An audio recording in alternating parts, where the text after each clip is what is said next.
श्री गोपाळ कृष्ण भगवान की जय। लीला नंबर 25।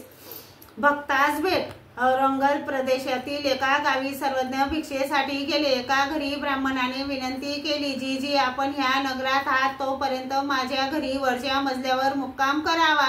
माझी बहीण आपले सेवा दास्य करील। सर्वज्ञांनी हो म्हटले। बरेच दिवस तेथे होते। काही दिवसानंतर लोक निंदाजनक वाईट बोलू लागले। ब्राह्मणाने लोकांना म्हटले, मी स्वतः आपल्या डोळ्यांनी पाहीन तेव्हा जे करायचे ते करी। मग एके दिवशी त्याने पाळत ठेवून पाहिले तेव्हा दुपारच्या जेवणानंतर सर्वज्ञ झोपले होते। ती सेवा करीत असताना तिला झोप लागल्यामुळे तिचे डोके देवाच्या श्रीचरणावर टेकलेले होते। हे दृश्य पाहून त्याने मनात तर्क केला की हे राजी नाहीत म्हणून ती आग्रह करीत आहेत आणि त्याला सर्वज्ञांचा राग आला म्हणून शस्त्र घेऊन सर्वज्ञावर वार करणार। तोच सर्वज्ञांनी आपल्या श्रीमुखावरील वस्त्र बाजूला सारून कृपा दृष्टीने त्याच्याकडे पाहिले व प्रेम शक्तीचा संचार केला। तसेच सर्वज्ञ तेथून निघाले। तो ब्राह्मणही प्रेम शक्तीच्या संचारामुळे हातातील शस्त्र टाकून देवाबरोबरच निघाला।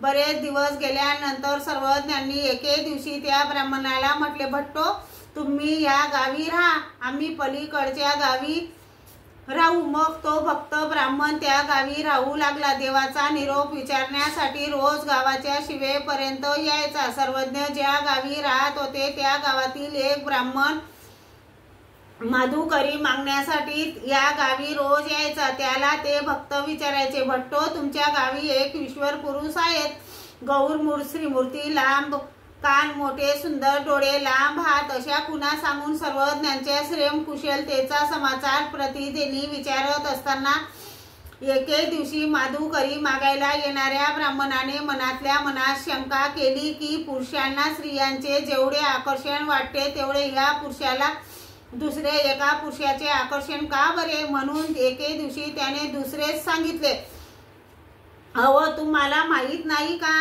तुम्ही ज्याचा रोज निरोप विचारता त्याचा सर्पदंशाने देहांत झाला। भक्ताने भयभीत होऊन विचारलं, हा भट्टो, हे खरे आहे काय? त्या ब्राह्मणाने हो म्हटले। असे भक्ताने 3 वेळा विचारले आणि त्याने 3 वेळा खरेच असल्याचे सांगितले। तसेच ते भक्त दुःखाने उभ्याच एकदम खाली दडकन जमिनीवर पडले, त्यांचे देहावासन झाले। हे पाहून तो मधुकरी मागणारा ब्राह्मण भयभीत झाला व सर्वज्ञांजवळ आला। सर्व वृत्तांत सांगितला। यावर सर्वज्ञ त्याला म्हणाले, हा भट्टो, ऐसा सत्य अर्थू ना बोलीजे, मा यसने असत्य तुम्हा कैसोनी बोलविले। मग त्या ब्राह्मणाकडून कुदळी पावडे मागून त्या भक्ताच्या मूर्त शरीराचा निक्षेप करविला। ही लीळा सांगताना सर्वज्ञ म्हणाले, बाई, मग आम्हाला तेथे क्षणभरही राहावे ना, म्हणून आम्ही तेथून लगेच निघालो। श्री गोपाळ कृष्ण भगवान की जय।